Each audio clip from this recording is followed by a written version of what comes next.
dive deep into one of the most influential ethical theories of the modern world, utilitarianism. You might have heard of it, and if you haven't, I promise this discussion will leave you thinking about ethics in a new light. We're talking about a philosophy that centers around the greatest happiness principle. Take note of that, the greatest happiness principle. What does that mean? Simply put, it's the idea that the best actions is the one that maximizes happiness and minimizes suffering. But what does that look like in practice? And perhaps more importantly, does it hold up in today's world? Now, have you ever had to make a tough choice between what feels right and what's best for everyone? Or maybe you face a situation like this. Take for an example, you're in a group project and one person or one member of the group isn't pulling their weight or isn't contributing at all to the group.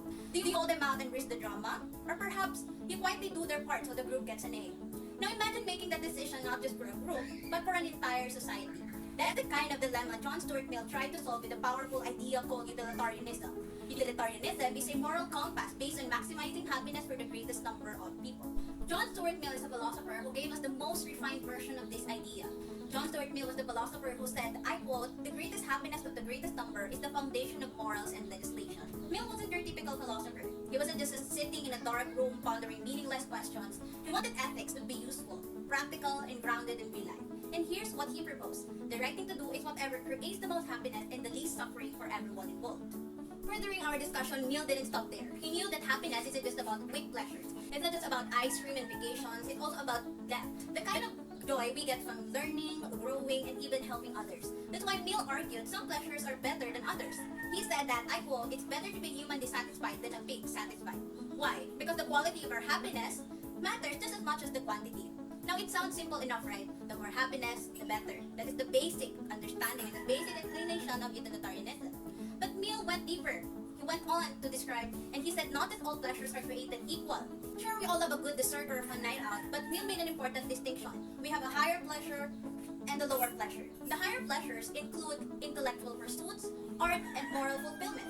However, in contrast with that is the lower pleasures. It is the basic things that we do every day.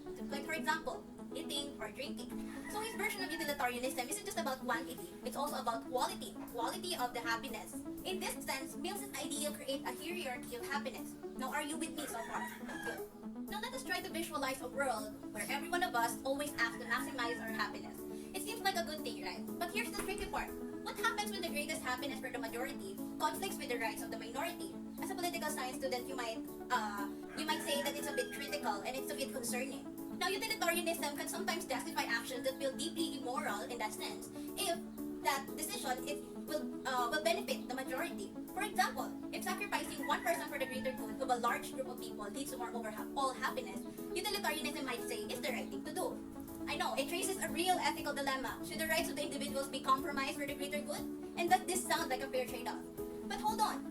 What if doing the greatest good for the greatest number means sacrificing one person for the many, as what I have mentioned earlier? What if we become emotionless calculators of pleasures? Now, you might be pondering a lot of questions right now. That is the same critics of utilitarianism is what I was thinking about also. And they ask questions like these, and they are valid. But Mill had also an explanation in an answer to that critics, and he said, and he believed that justice and individual rights are part of happiness too, and that they are not separate. So meaning, justice and individual rights comes together, and it's part also of our happiness, and it's moral compass also. And in fact, protecting people, especially those people who are vulnerable and part of the minority, is crucial for building a society where long-term happiness is possible. And no, he didn't expect us to constantly run moral math problems in our head. Most of the time, we rely on social rules that promote well-being, and these rules include fairness, honesty, and kindness. So this just means that it's not just all about happiness, it is also about morality. That comes to morality and happiness is the justice and individual rights we have all together as a part of the community. And when we have that, we also rely on social rules. Those social rules refers to the institutions, laws that we abide as a people to form a society where peace is being promoted. These aren't just traditions. As what I mentioned earlier about the social rules. Those social rules aren't just about our traditions. It is also the shortcut to happiness as the part of utilitarian thinking. Now let's put Mill theory into context with some other philosophers.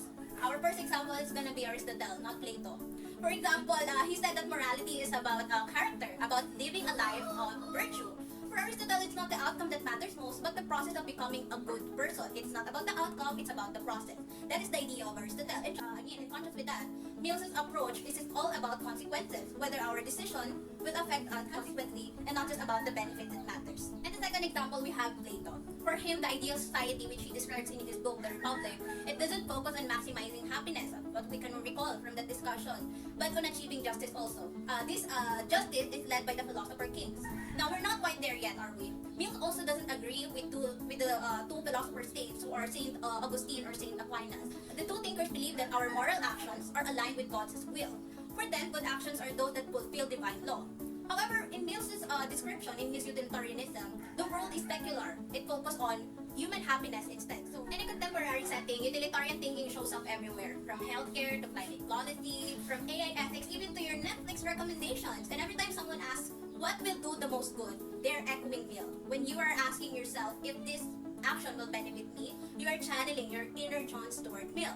But this philosophy isn't just about governments and systems. As what I mentioned earlier, utilitarianism is personal. It challenges and makes us to zoom out and to look beyond our own wants and ask, what impact does this have on others? We are pondering questions like this, and it is about utilitarianism. A utilitarianism teaches us to weigh the consequences of our action with empathy and rationality, which is a rare combination. But perhaps we should ask, what about today? What about in a contemporary global setting? Is utilitarianism still relevant in our world of rapid technologies, advances, global politics, and social media echo chambers? And bringing up to today philosophers, we have the recent philosophers, Machiavelli and Hobbes. We see that these political philosophers, they were more concerned with power and stability rather than happiness. They tried to explain politics in a sense of understanding what is power. But even in today's debates over ethics in technology, business, and policy, we see echoes of utilitarianism. And that is because of the understanding of the John Stuart Mill's explanation about utilitarianism. Take social media algorithm for an example. They're designed to maximize the user engagement. We basically use Facebook, TikTok, Twitter, and Instagram because of the algorithms, because of the media that it kept showing us when we consume this type of medias. What does that mean? What does social media algorithm mean? Well, more clicks, more views, more happiness for the platform, but at what cost? So that is the benefit. We get happiness and entertainment from consuming social media, but the consequences are the following. It increases polarization, it degrades our mental health concerns, we have mental health concerns, and also the spread of misinformation, which is very inevitable in terms of when we are talking about a social media platform. So now we are gonna ask this question. Does the greater good of maximizing engagement in social media justify the harm it can cause? And where do we draw the line? Now, as the discussion goes on, we are going to talk about the strengths and weaknesses of utilitarianism. Now, first, in the strength of utilitarianism, its simplicity is its beauty. Why? The idea that we should maximize our happiness is intuitive. Whether it's a leader making policy decisions, a business weighing ethical choices, or even in personal relationships, utilitarianism provides a clear framework for action. So, when we maximize our happiness, it leads us to a result that we know will benefit us most. So in the weakness, when we have strength, we also have weaknesses. And the weaknesses is that can happiness truly be quantified? And are we all measuring happiness in the same way? Some people may find joy in solitude and deep reflection, while others find it in social interaction. Mill's version of happiness isn't one size fits all. And that is the weakness of the utilitarianism. And remember, utilitarianism isn't just about outcomes. It's also about, or it might justify sacrificing of you for the greater good. But what happens to justice and individual rights in that process? That is also one of the weaknesses of the utilitarianism. Now, here's a tough question. How does utilitarianism still applies today? You might be asking questions like, are we still using these ideas to make decisions? And I'd argue and I'd explain to you that we are still using utilitarianism or utilitarian thinking in making decisions. Why? Think about climate change, global poverty, or even our response to pandemics. When we make decisions that affects millions rather, we often weigh the cost and benefits, the happiness and the suffering. And we ask this question, will this policy lead to more overall happiness? So I leave you with this question.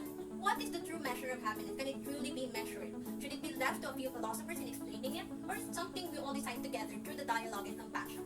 John Stuart Mill believed that happiness wasn't something we stumble into. It's something we build together. He dared to imagine a society guided not by power or greed, but by the shared goal of human flourishing. Or human flourishing, when we emphasize on it, we are talking about, again, maximizing happiness and minimizing pain or suffering. So the next time you're caught in a dilemma or a problem, whether it is big or small, take a moment and pause. Ask yourself if this decision is just good for me or is it good for us.